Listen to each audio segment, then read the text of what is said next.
അസ്സലാമു അലൈക്കും വറഹ്മത്തുള്ളാഹി. അൽഹംദുലില്ലാഹി വസ്സലാത്തു വസ്സലാമു അലാ സയ്യിദിൽ മുർസലീൻ വഅലാ ആലിഹി വഅസ്ഹാബിഹിൽ ഫായിസീൻ. അമ്മാ ബഅദ്.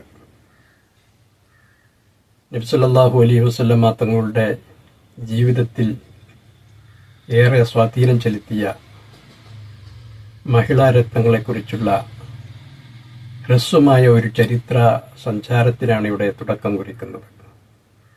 ഈ ചരിത്ര ജേണിയിൽ കടന്നു വരുന്നത് അവിടുത്തെ പ്രിയപ്പെട്ട മാതാവ് ആമിന ബിന്ത് വഹബ് റളിയല്ലാഹു അൻഹ, അതോടൊപ്പം തന്നെ അവിടുത്തെ പോറ്റുമാതാക്കളും വളർത്തുമാതാക്കളുമായി അറിയപ്പെട്ട 3 മഹദിമാർ, പ്രവാചക തിരുമേനി സല്ലല്ലാഹു അലൈഹി വസല്ലമ തങ്ങളുടെ പത്നി പദം അലങ്കരിച്ച സത്യവിശ്വാസികളുടെ ഉമ്മമാരായ അവിടുത്തെ പ്രിയപ്പെട്ട ഭാര്യമാർ, തുടർന്ന് പ്രവാചക തിരുമേനിയുടെ പ്രിയപ്പെട്ട പുത്രിമാർ,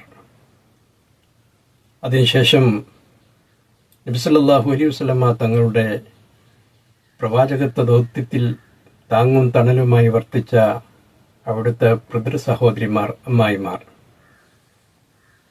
ഈ മഹദികളെക്കുറിച്ചാണ് നമ്മുടെ ഈ ചരിത്ര യാത്രയിൽ നാം പരാമർശിക്കുന്നത്.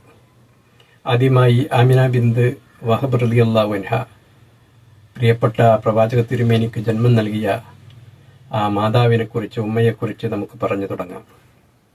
ആമിന ബിന്ത് വഹബ് റളിയല്ലാഹു അൻഹ നബി സല്ലല്ലാഹു അലൈഹി വസല്ലമ തങ്ങളുടെ പിതാമഹൻ അബ്ദുമനാഫിന്റെ മകൻ വഹബ് എന്നവരുടെ മകളാണ്. ഉമ്മയാവട്ടെ അബ്ദുൽ ഉസയുടെ മകൾ കിബറ എന്ന് പറയുന്ന മഹദിയാണ്. ഉമ്മയുടെയും നബി സല്ലല്ലാഹു അലൈഹി വസല്ലമ തങ്ങളുടെ മാതാവ് ആമിന ബീവിയുടെ ഉപ്പയുടെയും പരമ്പര ചെന്നെത്തുന്നത് പ്രവാചക തിരുമേനിയുടെ പിതാമഹൻ ഫിഹറിലേക്കാണ്. കുലീന തറവാട്ടിലാണ് മഹദി അവറുകൾ ജനിച്ചു വളർന്നത്. മഹത്വം കൊണ്ടും സൽസ്വഭാവം കൊണ്ടും അടയാളപ്പെടുത്തപ്പെട്ടവരായിരുന്നു അവർ. വലിയ ബുദ്ധിമതിയും സ്ഫുട ഭാഷിണിയുമായിരുന്നു. അതെ, ഖുറൈശി തറവാട്ടിൽ മഹത്വം കൊണ്ടും കുലീനത കൊണ്ടും ഉന്നത പദവി അലങ്കരിച്ച മഹദിയായിരുന്നു ആമിന ബീവി റളിയല്ലാഹു അൻഹ. ആമിന ബീവി റളിയല്ലാഹു അൻഹയെക്കുറിച്ച് പറയുമ്പോൾ, അവരുടെ ചരിത്രം പറയുമ്പോൾ, നബി സല്ലല്ലാഹു അലൈഹി വസല്ലമ തങ്ങളുടെ പിതാമഹൻ ഖുറൈശി കാരണവരുമായ അബ്ദുൽ മുത്തലിബ് എന്നവരെ പരാമർശിക്കാതെ ഈ ചരിത്രം പൂർത്തിയാവുകയില്ല.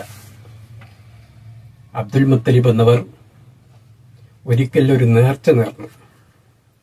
തനിക്ക് 10 ആൺകുഞ്ഞുങ്ങൾ ഉണ്ടാവുകയാണെങ്കിൽ അതിലൊരു കുഞ്ഞിനെ ഞാൻ അള്ളാഹുവിനു വേണ്ടി നന്ദിയായിട്ട് അവന്റെ പൊരുത്തത്തിനു വേണ്ടി ഞാൻ ബലിതർപ്പണം നടത്തും. അങ്ങനെ കാലം മുന്നോട്ട് നീങ്ങി. അബ്ദുൽ മുത്തലിബ് എന്നവരുടെ സ്വപ്നം പൂവടിഞ്ഞു. സുമുഖ സുന്ദരരായ 10 ആൺമക്കൾ തനക്ക് മക്കളായി പിറന്നു. തന്റെ നേർച്ച പൂർത്തിയാക്കണമല്ലോ. അബ്ദുൽ മുത്തലിബ് എന്നവർ താൻ നടത്തിയ നേർച്ച പൂർത്തീകരിക്കാൻ വേണ്ടി തയ്യാറാവുകയാണ്. ഏത് മോനെയാണ് ബലിതർപ്പണം നടത്തേണ്ടത്? താൻ ആശങ്കാകുലനായി. പരിഹാരമെന്നോണം നറുക്കെട്ടെടുക്കാൻ തീരുമാനിച്ചു. നിർഭാഗ്യവശാൽ നറുക്ക് വീണത് മക്കളിൽ തനിക്ക് ഏറ്റവും പ്രിയങ്കരനായ അബ്ദുള്ള എന്ന കുട്ടിയുടെ നറുക്കാണ് വീണത്. അന്നാട്ടിലെ പ്രമുഖരായ ആളുകൾ തങ്ങളുടെ നേതാവ് അബ്ദുൽ മുത്തലിബിനോട് നിർദ്ദേശിച്ചു, അബ്ദുൽ മുത്തലിബ് എന്നവരെ, നിങ്ങളുടെ പൊന്നോമന പുത്രനെ ബലിതർപ്പണം നടത്തുന്നതിന് പകരം ഒരു 10 ഒട്ടകങ്ങളെ അതിന് പ്രായശ്ചിത്തമായി അറുത്തുകൊണ്ട് നിങ്ങളുടെ നേർച്ച പൂർത്തീകരിക്കാം, നിറവേറ്റാം. അങ്ങനെ 10 ഒട്ടകങ്ങളെ കൊണ്ടുവരികയും മോൻ അബ്ദുള്ളയുടെയും ഒട്ടകത്തിന്റെയും നറുക്കിടുകയും, ഇതിൽ ആരുടെ നറുക്കാണ് കിട്ടുന്നെങ്കിൽ അതിനനുസരിച്ച് പ്രവർത്തിക്കാമെന്ന് തീരുമാനിക്കുകയും ചെയ്തു. നറുക്ക് വീണതാവട്ടെ അബ്ദുള്ള എന്ന കുട്ടിയുടെ പേരിലുള്ള നറുക്ക്. അപ്പോൾ വീണ്ടും ഒരഭിപ്രായം അവിടെ ഉരുത്തിരിഞ്ഞു വന്നു. 10 ഒട്ടകങ്ങളെയും കൂടി കൂട്ടിച്ചേർത്തുകൊണ്ട് 20 ഒട്ടകങ്ങളുടെ അബ്ദുള്ളയുടെയും നറുക്ക് എടുക്കാം. 2ാം പ്രാവശ്യവും അബ്ദുള്ളയുടെ നറുക്കാണ് വീണത്. അങ്ങനെ 10 വീതം ഒട്ടകങ്ങളെ കൂട്ടിച്ചേർത്ത് 9 നറുക്കുകൾ ആവർത്തിച്ചെടുത്തു. അതിലെല്ലാം നറുക്ക് വീണത് അബ്ദുള്ള എന്ന കുട്ടിയുടെ നറുക്കാണ്. അവസാനം 10 ഒട്ടകത്തെ കൂടി കൂട്ടിച്ചേർത്ത് 100 ഒട്ടകമാക്കി വീണ്ടും നറുക്കെടുക്കാമെന്ന് തീരുമാനിച്ചു. ഭാഗ്യവശാൽ 10ാമത്തെ നറുക്ക് ഒട്ടകത്തെ അറുക്കാമെന്ന ആ നറുക്കാണ് ലഭിച്ചത്.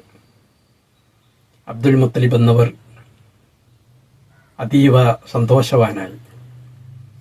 അങ്ങനെ ആൺകുട്ടിയെ, തനിക്ക് ഏറ്റവും ഇഷ്ടപ്പെട്ട തന്റെ ആൺകുഞ്ഞ് അബ്ദുള്ളയെ അറുക്കുന്നതിന് പ്രായശ്ചിത്തമായി ഈ 100 ഒട്ടകങ്ങളെ ബലികർമ്മം നടത്തി. ഖുറൈശി തറവാട്ടിൽ സന്തോഷം കളിയാടി. തങ്ങളുടെ നേതാവിന്റെ പ്രിയപ്പെട്ട പുത്രനെ അറുക്കാതെ അതിൽ നിന്ന് മുക്തി നേടാൻ, അതിന് പ്രായശ്ചിത്തമായി 100 ഒട്ടകങ്ങളെ അറുത്തുകൊണ്ട് ആ കുട്ടിയെ ബലികർമ്മത്തിൽ നിന്ന് രക്ഷപ്പെടുത്താനായല്ലോ എന്നതിൽ നാട് മുഴുവൻ സന്തോഷിച്ചു. ഇനി നമുക്ക് മഹ്ദി ആമിന ബീവി റളിയല്ലാഹു അൻഹയിലേക്ക് കടന്നു വരാം. ഇൻഷാ അല്ലാഹ് ചരിത്രം തുടരും. നമുക്ക് കാത്തിരിക്കാം. അസ്സലാമു അലൈക്കും വറഹ്മത്തുള്ളാഹി വബറകാതുഹു.